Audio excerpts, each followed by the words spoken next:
Hey everybody, welcome to Bible class today with Mr. Dustin. I have a question for you to get started. Have you ever done something and gotten hurt doing it? I know that I have. When I was a kid, man, I used to get into all kinds of stuff. In fact, right now if you look at my hands, I've got nicks and dings and scratches on them. But as a kid, man, I was always doing stuff and getting into things and would end up hurt and scratched and bruised. It was kind of funny. I remember having scars all over my arms because I was always doing stuff and would get hurt. But there's one instance in particular that I remember that comes to mind whenever I think about getting into a situation that was kind of dangerous and I almost really got hurt. I had a pet snake. It was a 5-foot long bull snake. We had actually found, and I kept it as a pet. It was pretty docile. I found a bunch of bull snakes whenever I was a kid, and some of them were mean. They would hiss at you, sound like a rattlesnake, and some of them were pretty docile. They would just let you play with and handle them. And this was one of those that was pretty docile. It was calm, no real danger, so I thought.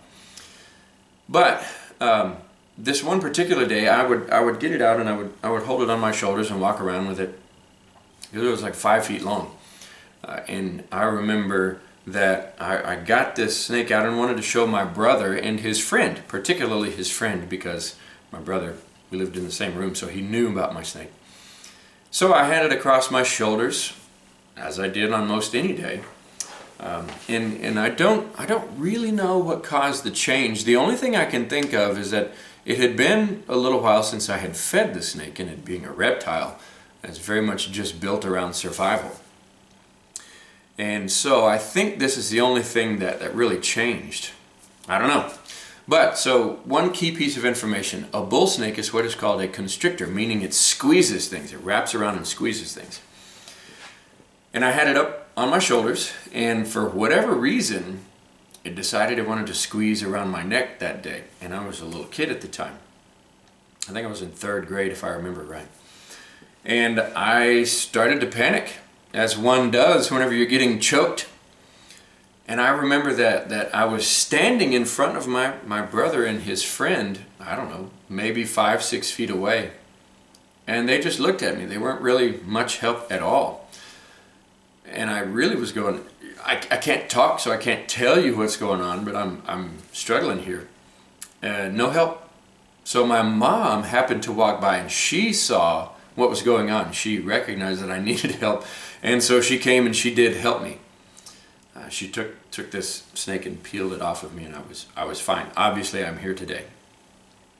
What in the world does that have to do with Bible class for today? Well, you're going to have to wait to the end, but let's get to talking about it.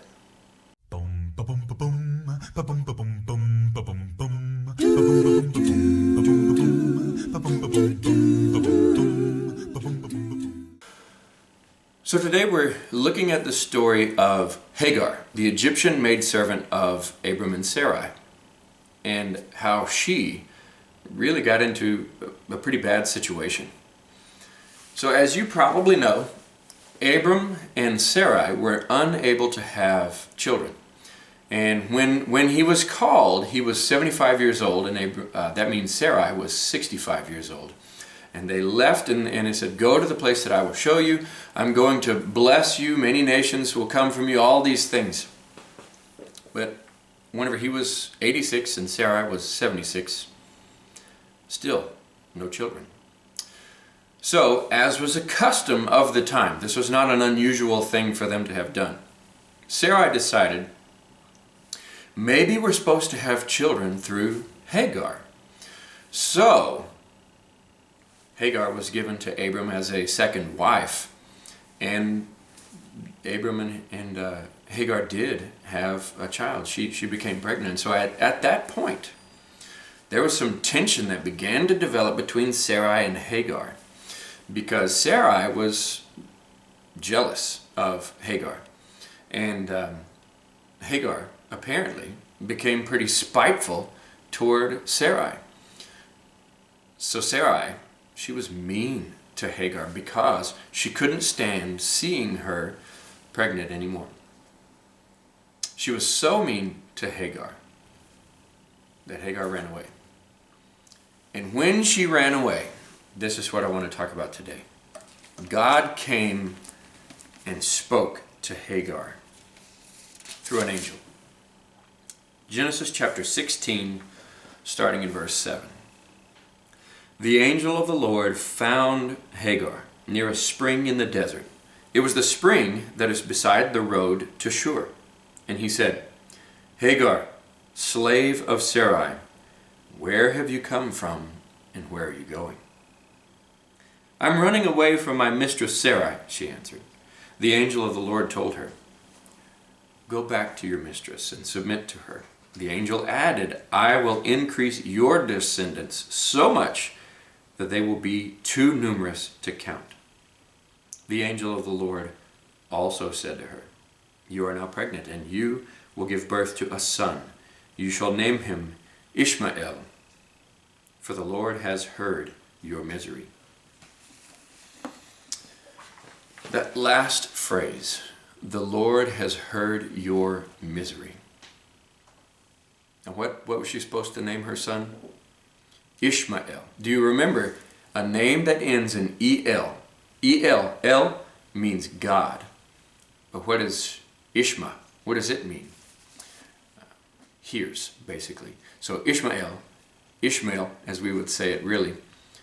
Do you know what that means? When you put it all together, it means God hears. The Lord has heard of your misery. Name your son, God hears.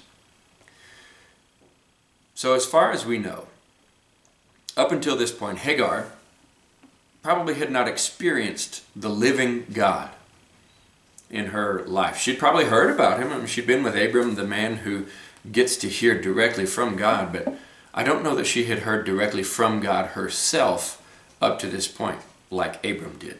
But now she has heard from God, and God has heard her. And she is told to name her son Ishmael. God hears.